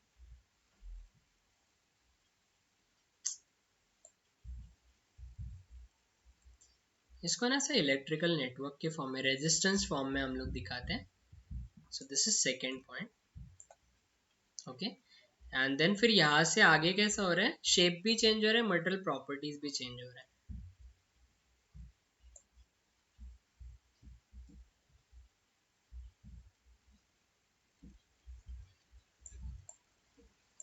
okay. So this is the first element, this is called as the second element. तो मैं यहाँ पे लिखता हूँ, this is first, this is second. ठीक है. एंड ये जो डैश दिख रहा है आपको, मतलब ये एलिमेंट्स का ये एक्चुअली ये पॉइंट रहते हैं, मैंने उसको रिप्रेजेंट वैसे किया है. ये पॉइंट्स रहते हैं 1, 2 और 3. ओके. सो बेसिकली ये जो बीच का ये लाइन है, this is called as a element. And the start and the end point, okay, या फिर end point of the elements are called as a nodes. तो ये जो है फर्स्ट, सेकेंड और ये third, these are called as a nodes over there. So I will write down this thing, 1, 2 and 3. okay. तो जो हम लोग ने ये स्टेप बार कंसिडर किया है, so basically in that step bar we are having 2 elements and 3 nodes. clear है? because both the things are very important, nodes and elements. clear है? okay, fine. yeah, चलो. so now we'll move on to the next thing. तो this is called as a meshing. तो वो पूरे object को मैंने elements में divide किया. अभी के लिए 2 ही एलिमेंट्स मैंने यहाँ पे लिए because this is 1D approach, तो it will be better one. Okay. चलो now what is the third one. इसके बाद में मैं ये क्या है, that is element matrix equation. Okay. So अभी कितने एलिमेंट्स है, 2 एलिमेंट्स है. तो हर एक एलिमेंट के लिए हम लोग क्या करेंगे, we will write down the element matrix equation. okay, so I'll write down the element matrix equation over here. short में मैं उसको लिखता हूँ EME, और ये इसको लिखते हैं हम लोग मेशिंग. ये तो समझेगा नहीं. Element matrix equation. अभी जो स्टेप बार प्रॉब्लम्स है, जैसे मैंने बोला कि प्रॉब्लम्स को क्या किया है, तो कैटेगराइज किया है, डिपेंडिंग ऑन द कैटेगरी हम लोग ने क्या किया है, उसके इक्वेशंस फाइंड आउट किए. तो ये जो स्टेप बार का जो प्रॉब्लम है, उसके लिए एलिमेंट मैट्रिक्स इक्वेशन है वो ऐसे लिखते हैं, देखो. EA upon HE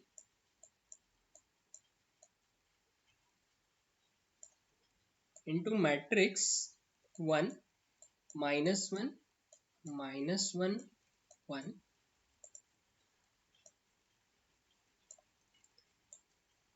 Then in another matrix, this is U1 of E, U2 of E is equal to F1 of E, F2 of E. So this is the matrix equation, element matrix equation for step bar.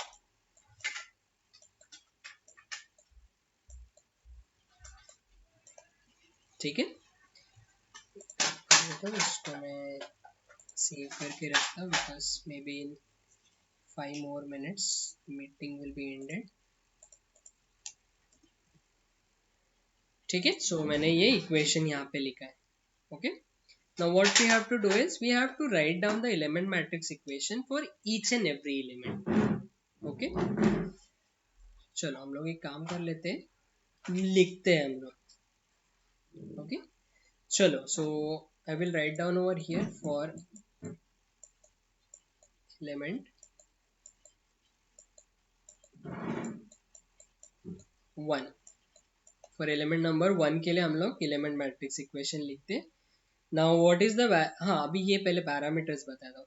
This E is nothing but Young's modulus, A is nothing but area, HE is nothing but length of the element. तो जो भी element हम लोग consider कर रहे हैं उसका जो भी length रहेगा, so that will be considered as a HE. U, ये जो set of matrix है ये वाला U वाला, ये मतलब हर एक मैट्रिक्स इक्वेशन में ये ऐसे ही सेट रहता है नॉर्मली. ठीक है, पैरामीटर्स विल बी डिफरेंट. तो ये जो सेट है this is called as a primary boundary condition,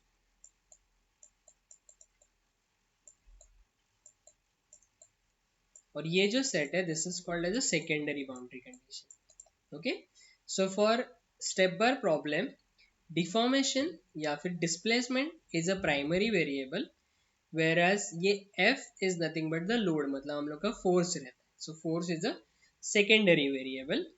अगर हम लोग एप्लीकेशन चेंज कर दे, एप्लीकेशन चेंज कौन सा है, जैसे थर्मल एप्लीकेशन लेते, conduction problem, in that case temperature is my primary ये वेरिएबल या फिर boundary condition, and secondary boundary condition रहता है that is Q, that is the heat transfer.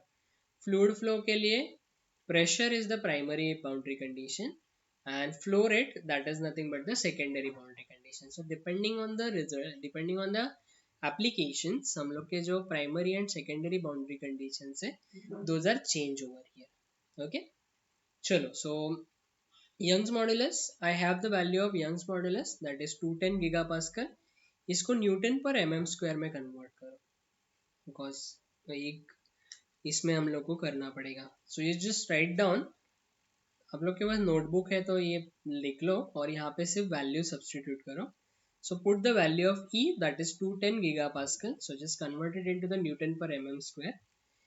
A is nothing but area. Now in this case the diameter is given, that means that is a circular cross section. So area will be pi by 4 into d square. So pi by 4 into 50 square. Okay, and HE is nothing but the length of the element, that is 150.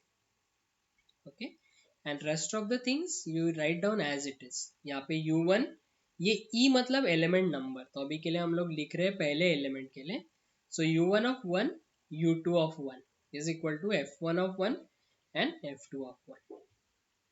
Clear है equation and क्या value substitute करना है? You just substitute that value and just tell me the answer.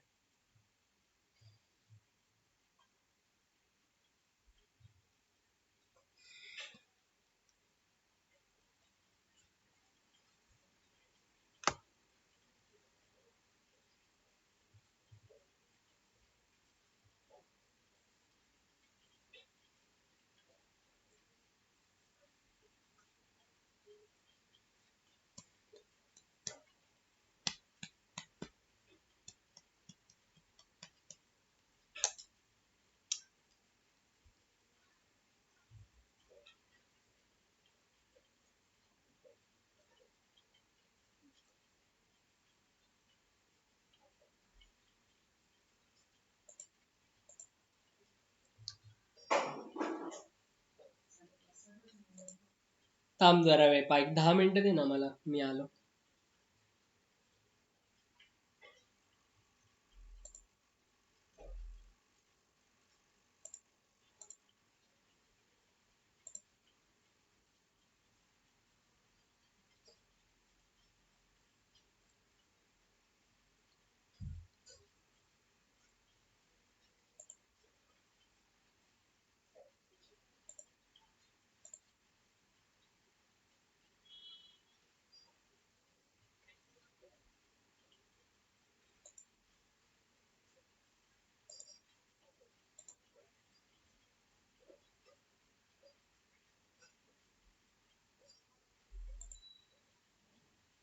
या fine, I don't have any problem. चलो fine. सो मैं ना अभी आप लोग को जस्ट बताते जाता हूँ कि क्या क्या करना है. आप लोग फिर उस हिसाब से सॉल्व करते जाओ. It will B simple, don't worry. Okay, so for element number 1,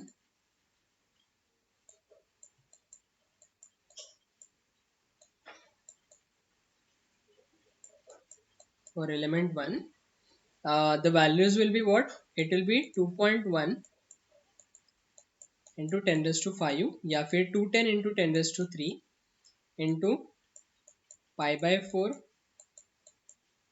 into 50 square upon, that is how much, 150.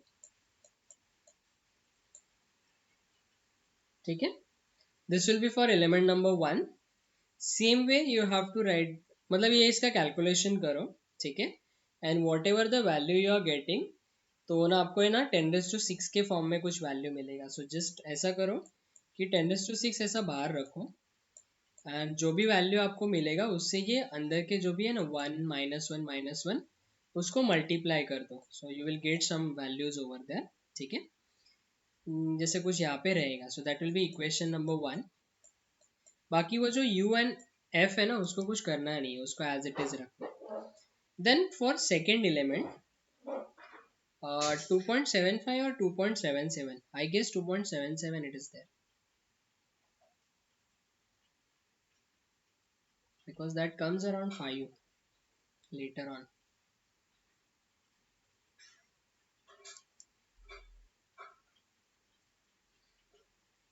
ठीक है, चलेगा, no issue.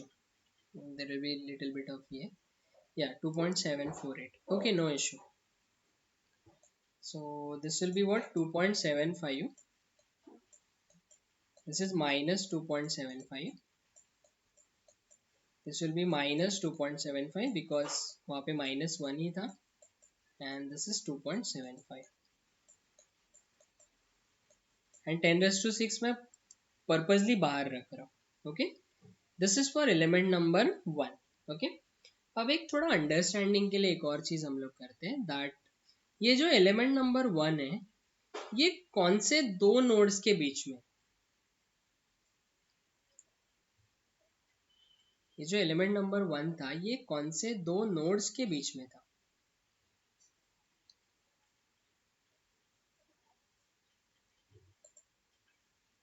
Node number 1 and 2. तो आप यहाँ पे क्या करो, ऐसे ही लिखना है 1, this is 2, this is 1, this is 2. कुछ नहीं, कॉलम को ना मैंने नंबरिंग किया, column number 1, column number 2, same way row number 1 and row number 2.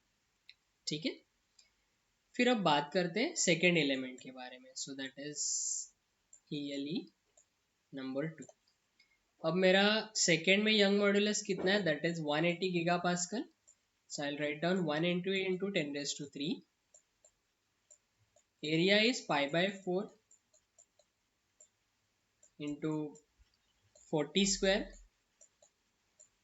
upon length of element is 100. Okay, and again that matrix is there. So just you just solve this one. I guess it comes around something 2.25. हाँ, 2.25 आता है ये वाला. Just check it.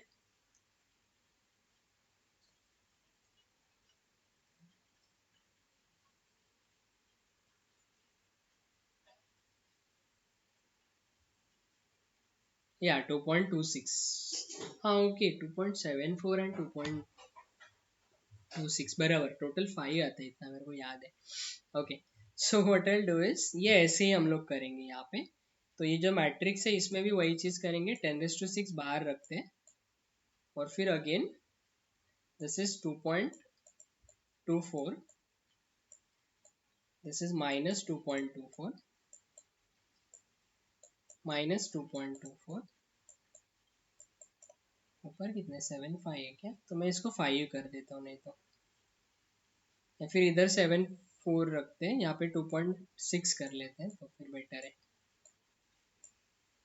And this is 2.26, that is positive. गंदा हो गया, फिर ठीक है।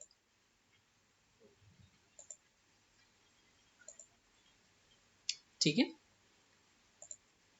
एंड ओके, अब ये वाला एलिमेंट कौन से दो नोड्स के बीच में,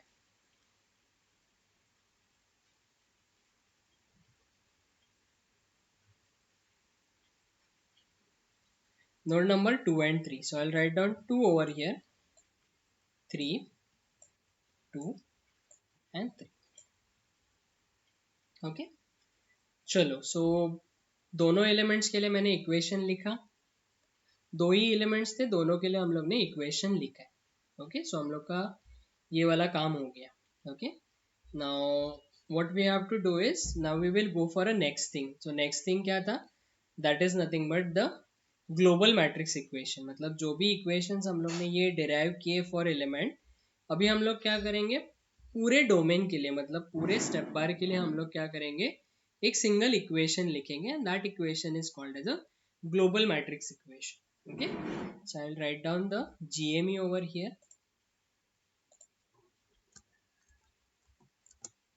Okay, चलो अभी GME कैसे हम लोग बनाते हैं, तो GME में नॉर्मली हम लोग मैट्रिक्स बनाएंगे, एंड मैट्रिक्स का जो ऑर्डर रहेगा that will B n into n। Okay, अब आप बोलोगे ये n क्या है, so this n is nothing but the number of nodes, तो पूरे ऑब्जेक्ट में कितने नंबर ऑफ नोड्स है, so that will be considered over here. तो हम लोग के एनालिसिस में टोटल नंबर ऑफ नोड्स कितने हैं,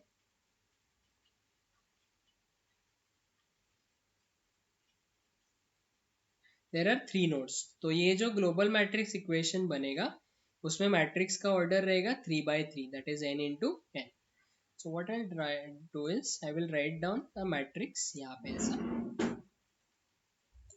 एंड मैं यहाँ पे नंबरिंग करता हूँ 1 2 3, 1 2 एंड 3। ये जो नंबरिंग है ना, this is for reference only. ये प्रॉब्लम में एक्चुअल में कहीं पे भी नहीं आते, जस्ट मैंने रेफरेंस के लिए लिए, so that you will be understand that thing. Okay, चलो अभी हम लोग को क्या करना है कि यहाँ से एक एक वैल्यू उठा के यहाँ पे लिखना है। Now I will consider the first row and first column, तो मैं इसको 1 1 बोलता हूँ। ठीक है, तो आप समझ जाओ कि 1 1 1 2 ऐसा रहेगा, तो आप मेरे को बता दो। नाउ एलिमेंट नंबर 1 1 कौन सा रहेगा, ये first column and first row, so the element will be what, it is 2.75, so I will write down 2.74 over here, sorry। okay? ये 10⁶ को मैं कॉमन ही रख देता हूँ, तो मैं ये बाहर ही रखता हूँ। देन एलिमेंट 1 एंड 2, मतलब फर्स्ट रो सेकेंड कॉलम, कौन सा है element, it is -2.75, so I will write down -2.74 लिखता हूँ मैं।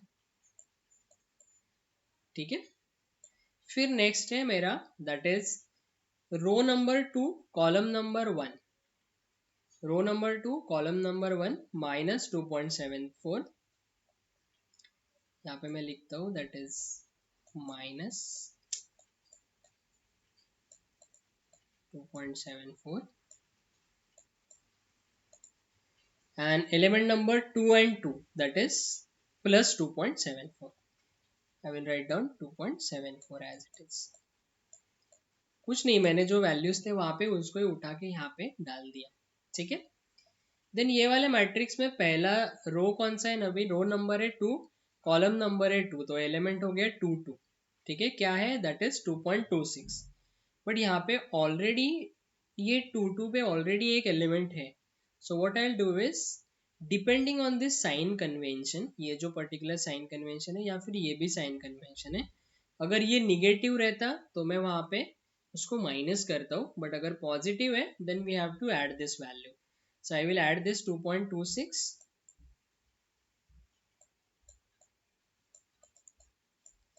ये इसमें ही है, 2 में. ठीक है. फिर 2 3 दैट इज -2.26.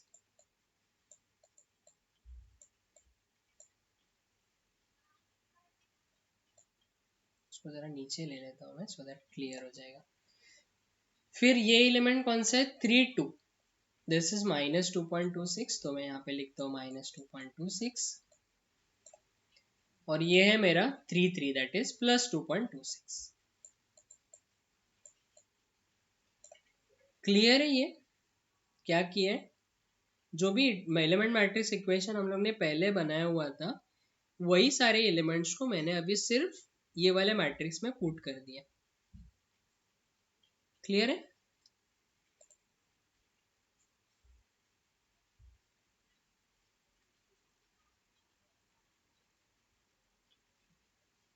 नहीं, क्लियर नहीं. क्या हुआ? ओके. अच्छा, एक second.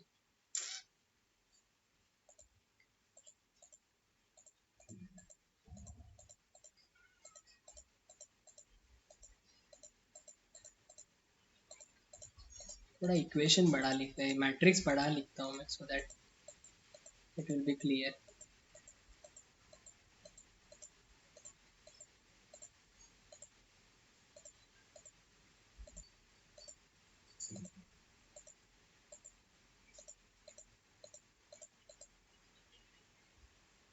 Okay. Okay, fine. I'll explain it again. Don't worry. I'll write down the thing. थोड़ा बड़ा मैट्रिक्स बना दे. 1 2 and 3. ठीक है. यहाँ पे भी 1 2 and 3. ठीक है. अभी पहला एलिमेंट कौन सा है, first row first column, that is 2.74. So मैं यहाँ पे लिखता हूँ 1 1 में 2.74. फिर हम लोग का first row second column that is -2.74. so I'll write down -2.74. then row number 2 column number 1 that is again -2.74. so वो आएगा यहाँ पे -2.74.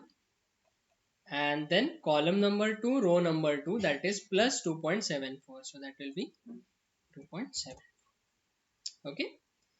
ये हो गया पहला एलिमेंट मैट्रिक्स. 3 by 3 ऑर्डर कैसे आया, that number of nodes are 3, so that's why it is 3 into 3. Okay, fine. Then the next thing is nothing but ये वाला. अभी तो ये फर्स्ट कौन सा है, second row second column, that is 2.26. But यहाँ पे already second row and second column में एलिमेंट है. ओके, तो फिर हम लोग क्या करेंगे, depending on this sign convention हम लोग जो भी ऐड या सब्ट्रैक्ट करना है, so it will be there. तो अगर निगेटिव वैल्यू है तो हम लोग उसको सब्ट्रैक्ट करेंगे, अगर पॉजिटिव वैल्यू है तो उसको ऐड करेंगे. ठीक है. सो यहाँ पे कैसा है, पॉजिटिव वैल्यू है तो मैं इसमें ही नीचे एड ऑन कर देता हूँ +2.26. Okay. Then row number 2 element column number 3 -2.26. so here it will be -2.26. then row number 3 column number 2 -2.26. and row number 3 and column number 3 that is +2.26. जैसे यहाँ पे नंबरिंग है वैसे ही मैंने यहाँ पे एड ऑन कर दिया. अब बचा क्या है, that is row number 1 column number 3 row number 3 column number 1. But यहाँ पे कहीं पे भी कुछ रेफरेंस है क्या 1 3 and 3 1 का, कुछ भी नहीं है, because this is related to 1 2 and this is related to 2 3. 1 and 3 का कुछ रिलेशन डायरेक्ट नहीं है. सो दैट्स वाई जो भी एलिमेंट्स नहीं है यहाँ पे, simply I will put 0 over there. Okay, तो इसको अगर हम लोग मॉडिफाई करते हैं तो ये बाकी सब एज इट इज रहेगा, सिर्फ ये वाला वैल्यू चेंज हो जाएगा, that is 2.74 plus 2.26, so that will be how much, that will be 5, यहाँ पे that will be 5। सिर्फ मैंने एडिशन किया एंड वैल्यू वहाँ पे लिखा।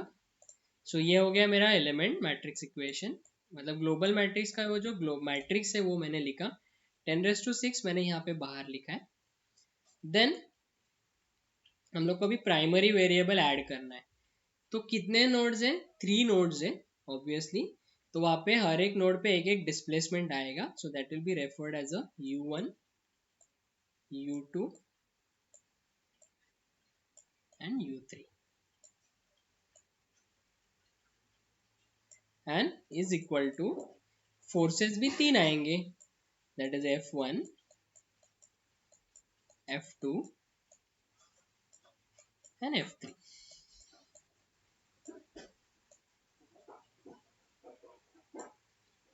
So this is called as a global matrix equation. Is it clear?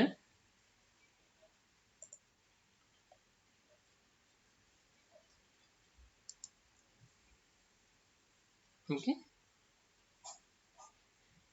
चलो, so EME हो गया, GME हो गया. Now what is the next thing? That is nothing but the boundary conditions. Okay. So I will write down boundary conditions over here. Okay. चलो, अभी boundary conditions क्या क्या दिया है, जो एक एंड है बार का दैट इज फिक्स्ड, एंड जो अदर एंड है वहां पे there is an force of 5 kilo newton. Okay, तो इसका मीनिंग क्या है कि ये जो u1 है, मतलब displacement at node number 1 is zero, because fix support रहेगा तो displacement, all the displacement will be zero at that point. Okay, so I will refer this u1 as a zero,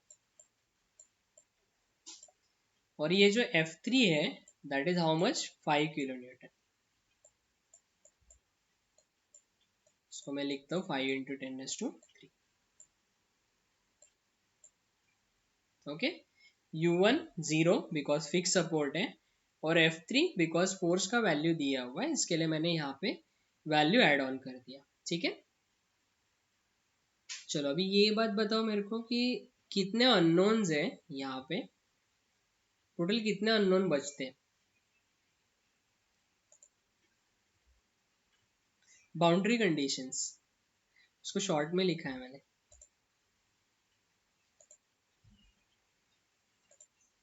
okay, ठीक है, चलो now how many unknowns are there.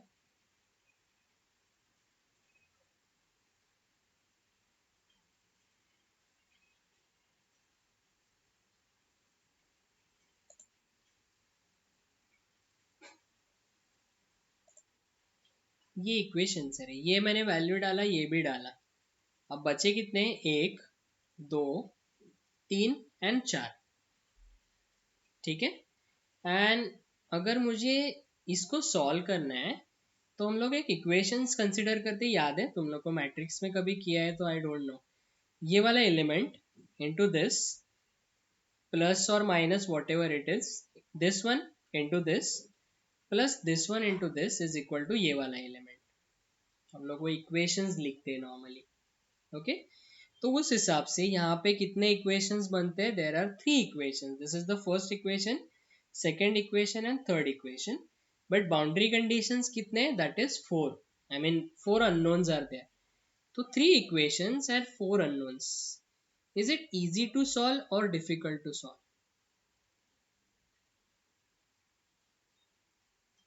3 equations, 4 boundary condition, I mean 4 unknown solve करना है, is it easy और different difficult.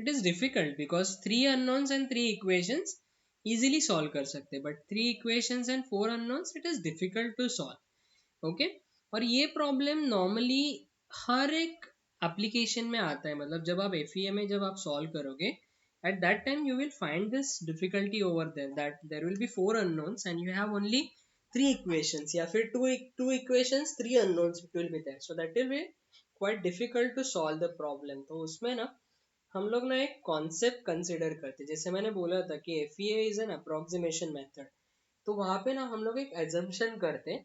तो assumption क्या है पता है, ये जो आपका स्टेप बार है पूरा ऐसा,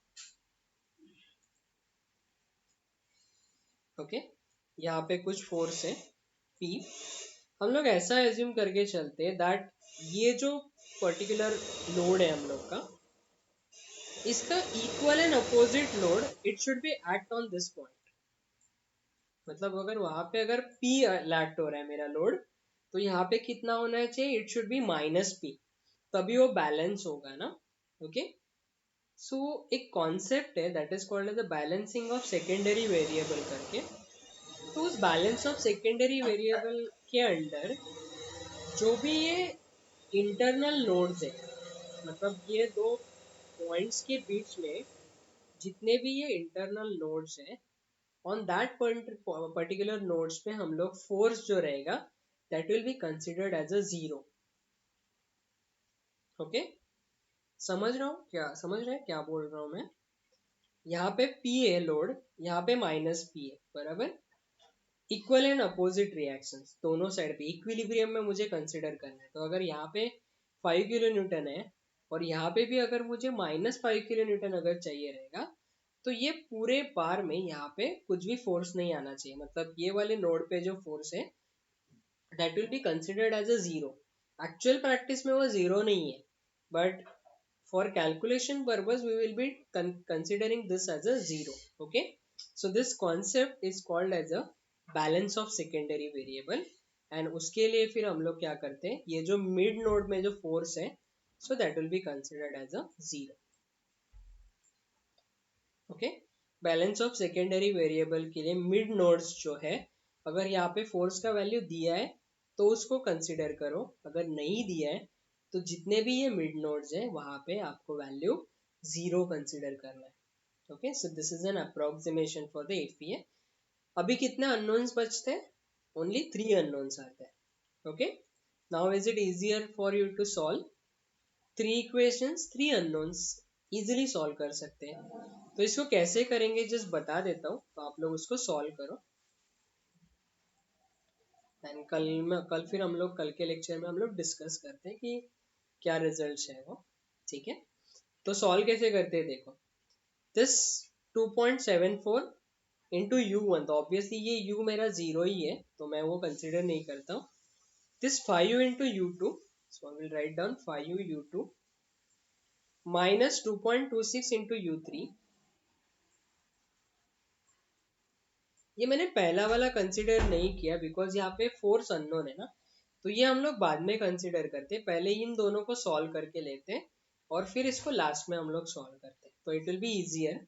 -2.26 into U3 is equal to F2 मतलब zero, this is equation number 1, and then -2.26 into U2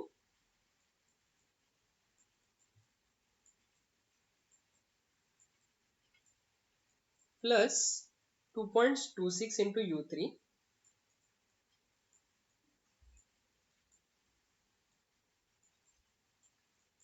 ये सब में 10⁻⁶ यहाँ पे है, हाँ नहीं तो वो भूलना मत, नहीं तो आंसर रॉन्ग हो जाएगा, is equal to 5 into 10⁻3, so that will be equation number 2। ठीक है, so you have two equations, two unknown simultaneous equations आप solve करोगे, then you will get a value of U2 and U3, आप calculate करोगे तो directly मिल जाएगा। and then once you get a value of U2 and U3, substitutes in this equation। अभी यहाँ पे ज़्यादा तकलीफ नहीं होगा क्योंकि क्या है, U1 is 0 तो ये वाला टर्म 0 हो जाएगा, और यहाँ पे ऑलरेडी 0 है तो 0 इंटू U3 मतलब 0, तो इक्वेशन क्या बचा, -2.74 into U2 is equal to F1। ये यहाँ पे ऐसा है देखो, -2.74 into U2 is equal to F1। Okay, आप इसको सॉल्व करोगे and you will get the value of forces. तो कल आप जब मतलब लेक्चर्स के लिए आओगे, at that time you will find out this U2, U3 and F1।